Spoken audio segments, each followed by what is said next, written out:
cria da toca, Dudu! Você já ouviu aquele ditado que dinheiro não compra felicidade? O Cruzeiro parece querer provar o contrário. 2025 começou com tropeços, mas nem sempre quem começa mal termina mal. E o Cruzeiro talvez seja a prova disso. Com uma eliminação no Campeonato Mineiro, desempenho decepcionante na Sul-Americana, 3 técnicos dentro de 5 meses, erros nas contratações que custaram milhões de reais para os cofres do clube e uma das folhas salariais mais altas do brasileiro que até agora não havia justificado o investimento. O próprio Pedrinho, dono da SAF, admitiu que errou nas contratações. Jogadores caros chegaram e alguns não corresponderam. Mas o futebol é dinâmico, e o que parece ser mais um ano conturbado pode no fim das contas ser um ano positivo, dependendo, claro, do rendimento no Campeonato Brasileiro. O que está acontecendo com o Cruzeiro? Hoje a gente vai entender como o Cruzeiro chegou até aqui e como a esperança volta a crescer na Toca da Raposa. O Cruzeiro viveu um 2024 com um misto de sentimentos.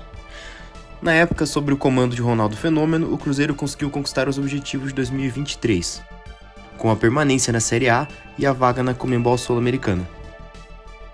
Nicolas Larcamon foi o técnico escolhido para tocar o projeto, que também contou com um pequeno aumento de investimento por ano de 2024. A diretoria buscou nomes no exterior, investindo para tirar Lucas Romero e Dineno do futebol mexicano, além de ter empréstimos de Barreal, Vila Alba e Cifuentes.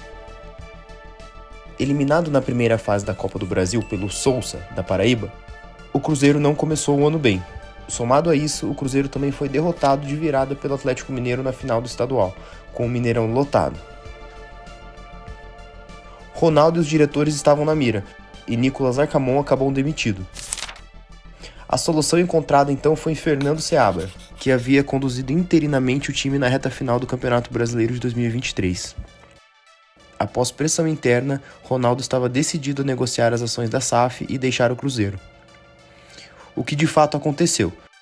Em uma negociação rápida, o controle do futebol passou a Pedro Lourenço, empresário cruzeirense que já auxiliava o clube na gestão de Fenômeno.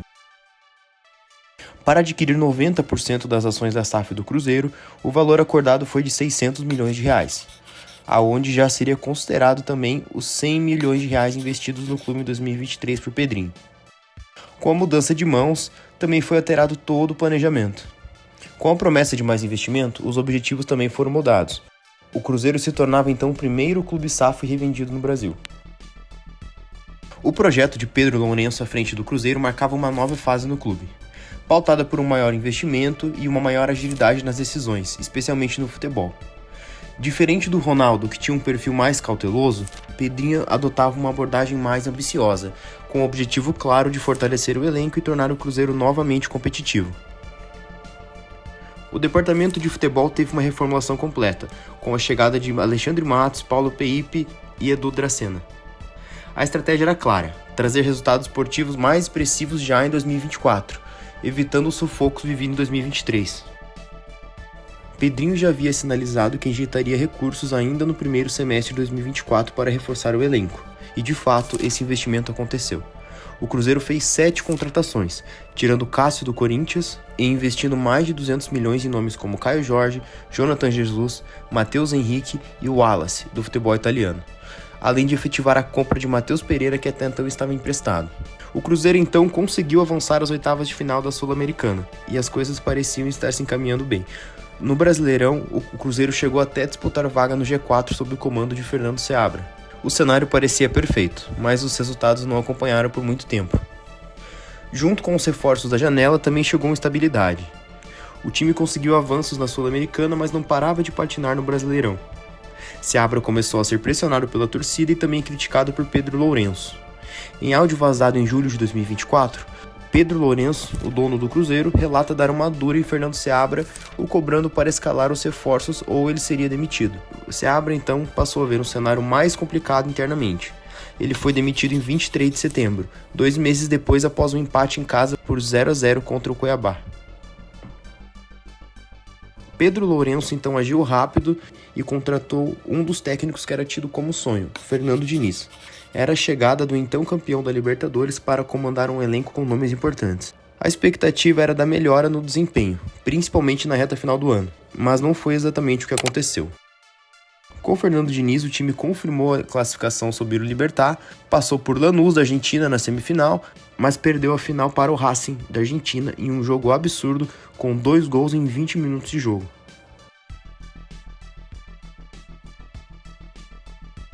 No Brasileiro, Fernando Diniz venceu o último jogo sobre o Juventude, mas o Cruzeiro ficou sem a vaga na Libertadores e terminou apenas na 9ª posição. Todo o contexto acabou deixando o Fernando Diniz pressionado. Depois de vencer apenas 3 jogos de 15 disputados, Fernando Diniz foi informado sobre sua possível decisão no dia 8 de dezembro, totalizando pouco mais de 2 meses no cargo. A notícia veio após a vitória por 1-0 contra o Juventude fora de casa na última rodada do Campeonato Brasileiro. O treinador disse ter se sentido desrespeitado pela diretoria do clube por saber da demissão pela imprensa durante uma entrevista coletiva, e não por um comunicado oficial ou diretamente por Pedro. Para mim ia ser um desrespeito muito grande, tá? Me sinto muito desrespeitado, muito. No entanto, após uma reunião com a diretoria no dia seguinte, foi definido que Fernando Diniz permaneceria no cargo para 2025. O Cruzeiro teve então como destaque Matheus Pereira, terminando o ano com 11 gols. Em um ano de diversas mudanças em todos os setores, o Cruzeiro acabou terminando o ano frustrado. Ser finalista da Sul-Americana e terminar o Campeonato Brasileiro na primeira página seriam bons números sob a gestão de Ronaldo, mas com a chegada de Pedro Lourenço e com os investimentos feitos no elenco, ficar fora da Libertadores de 2025 foi visto como negativo. Para a temporada de 2025, o Cruzeiro foi um dos clubes mais ativos na janela de transferências e investiu pesado na contratação de jogadores renomados, aumentando ainda mais a folha salarial. A janela trouxe nomes importantes para 2025, como o Gabigol, estrela do Flamengo, que foi anunciado como presente de ano novo. O atacante chegou como o maior salário do elenco e o segundo maior salário do Brasil.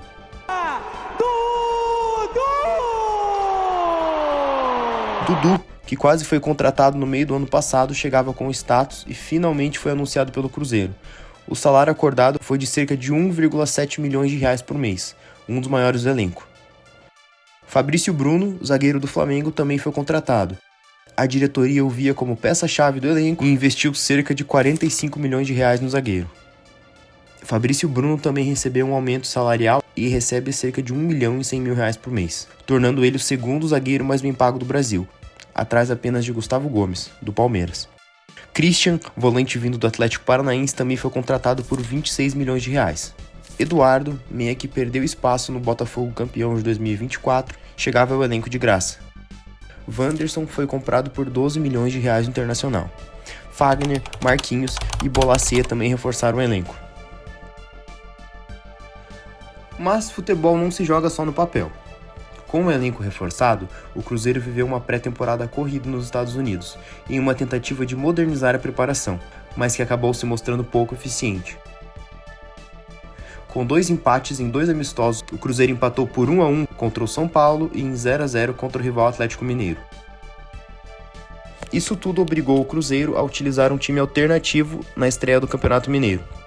Ainda assim, em entrevista, a diretoria deixava claro o compromisso de buscar a taça do Campeonato Mineiro 2025. Começando então a temporada, o Cruzeiro venceu o Tombense, perdeu para o Atlético e empatou contra o Betim. Por conta da cobrança dos maus resultados, Fernando Diniz foi demitido no dia 27 de janeiro.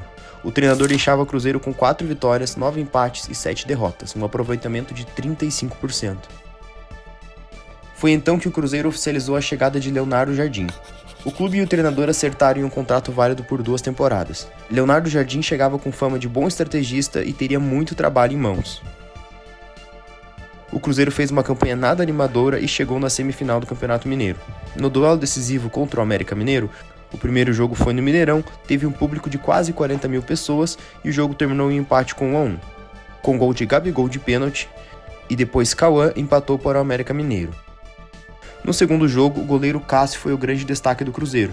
Com uma atuação segura e decisiva, Cássio defendeu um pênalti aos 50 minutos do segundo tempo, garantindo um empate por 1-1, levando o jogo à decisão por pênaltis. Apesar da grande atuação do goleiro, o Cruzeiro acabou eliminado nos pênaltis. Marlon e William desperdiçaram suas cobranças e o América Mineiro venceu por 4-2 nos pênaltis, garantindo a vaga na final do estadual. O Campeonato Mineiro de 2025 foi então mais um capítulo frustrante para o Cruzeiro na temporada. A eliminação reforça um momento turbulento e um elenco que, apesar de estrelado, ainda não estava encontrando seu futebol.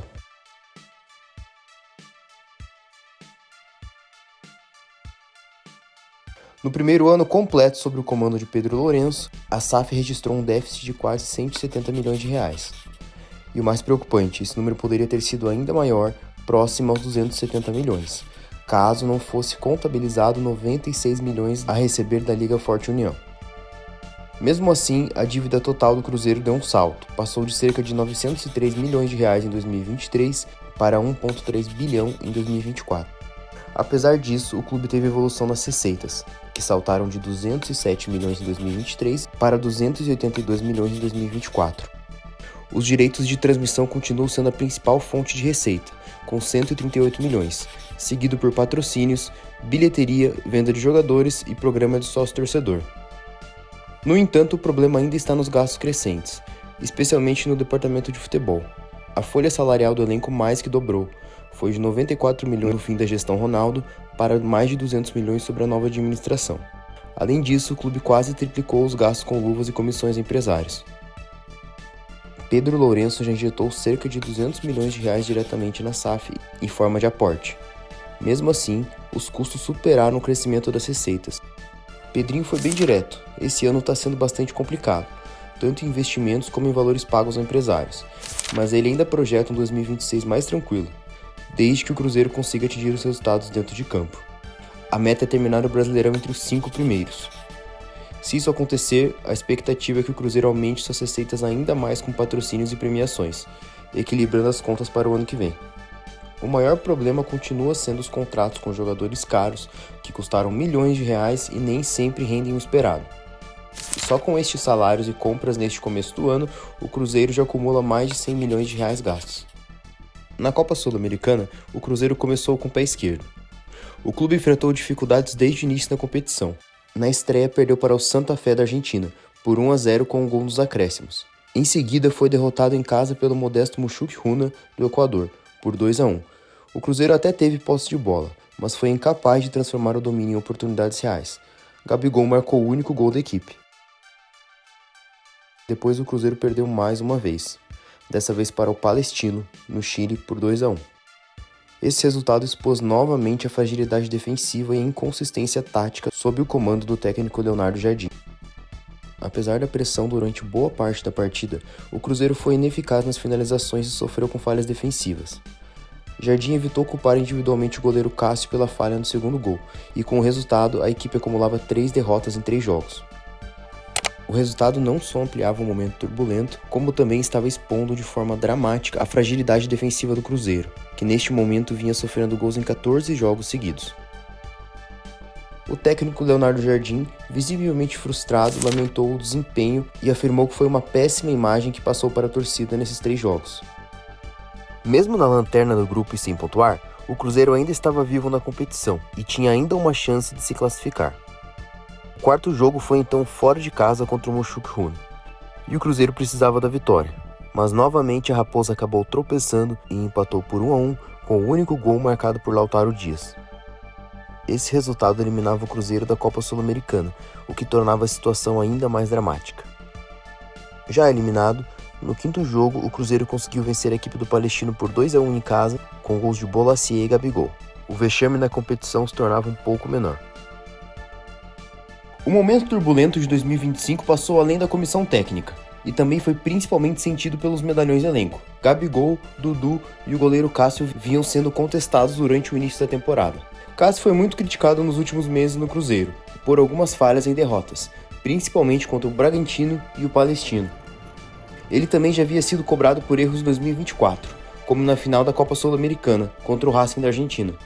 Mas ainda assim, ele também se mostrou seguro com algumas boas atuações, como por exemplo contra o América Mineiro no estadual e na vitória contra o Vasco. Após ser decisivo na vitória por 1-0 contra o Vasco, Cássio chorou em campo e desabafou. O goleiro criticou o excesso de ataques pessoais e a cultura de humilhação nas críticas. Ele também agradeceu a torcida do Cruzeiro e a família. Outro capítulo dessa fase turbulenta foi a queda de status de Gabigol. Principal contratação da temporada, Gabigol começava o ano como uma das principais transferências do futebol brasileiro. O camisa 9 estreou contra o Betim e desde então vinha sendo titular no Cruzeiro. Foram 8 partidas em sequência sem ser substituído. Mesmo sendo artilheiro na equipe no ano, com 7 gols, seu desempenho caiu e a oscilação tática também contribuiu para sua saída do time titular. Gabigol então não foi titular pela primeira vez desde que passou a ser relacionado pelo técnico Leonardo Jardim. O Cruzeiro empatou por 1-1 contra o São Paulo, sem que o camisa 9 saísse do banco de reservas. As escolhas da comissão técnica da Raposa apontam então para uma possível mudança no time ideal, no qual talvez Gabigol tenha menos espaço. O caminho parece ser semelhante ao que o jogador viveu no passado, no Flamengo, sob o comando de Vitor Pereira, Sampaoli e o Tite. No entanto, após marcar o gol da vitória do Cruzeiro por 2-1 contra o Flamengo no Mineirão, ele negou qualquer polêmica por estar no banco de reservas e disse ter uma ótima relação com o técnico Leonardo Jardim. Ele também reforçou que sempre vai lutar por uma vaga no time titular. A segunda passagem de Dudu pelo Cruzeiro foi um verdadeiro fiasco. Contratado com o status de estrela, o atacante chegou a Belo Horizonte no início de 2025, após uma longa negociação com o Palmeiras. As tratativas iniciaram ainda em 2024. O acordo final foi considerado mais vantajoso para o Cruzeiro, já que evitou o pagamento de mais de 20 milhões de reais pelos direitos do jogador. Ainda assim, o contrato firmado com Dudu foi um dos mais altos do futebol brasileiro. 3 anos de contrato e um salário mensal de R$ 1.800.000 por mês. Isso sem considerar os bônus e as premiações. Mesmo vindo de uma séria lesão no joelho e com apenas poucos jogos disputados nos últimos meses, Dudu foi tratado como uma estrela e uma das principais apostas da gestão Pedro Lourenço. Era o terceiro maior salário do elenco, ficando atrás apenas de Gabigol e Matheus Pereira. Nos primeiros meses, Dudu teve chances e viveu momentos razoáveis no Campeonato Mineiro, especialmente durante a passagem do interino Wesley Carvalho. Com a chegada de Leonardo Jardim, Dudu ainda iniciou a temporada como titular, mas a sua irregularidade nas atuações e a sua falta de intensidade em campo resultaram na perca de espaço. A queda no seu rendimento também foi acompanhada por problemas extracampo. Nas atividades diárias, o atacante demonstrava postura apática e com o tempo a sua relação com a comissão técnica acabou se desgastando. O estopim da crise aconteceu após a derrota para o Palestino, no Chile. Segundo relatos, no vestiário, Dudu demonstrou indiferença ao resultado e teria dito que apenas se importava com o cumprimento do seu contrato e o seu salário a receber. A declaração caiu muito mal entre os jogadores e a comissão técnica. Pouco tempo depois, o atacante foi à imprensa reclamar da sua condição de reserva, declarando não entender por que estava no banco de reservas. Isso tudo então foi visto como insubordinação por Leonardo Jardim e a diretoria do Cruzeiro. Dudu, que antes era tratado como uma das lideranças do elenco, passou a ser visto com outros olhos até pelos seus próprios companheiros. Com um ambiente ruim, Leonardo Jardim optou por afastar o jogador do grupo e teve total respaldo da diretoria. Na semana seguinte, as negociações se iniciaram. Tanto o staff do jogador como a diretoria do Cruzeiro entenderam que não havia mais clima para sua retomada.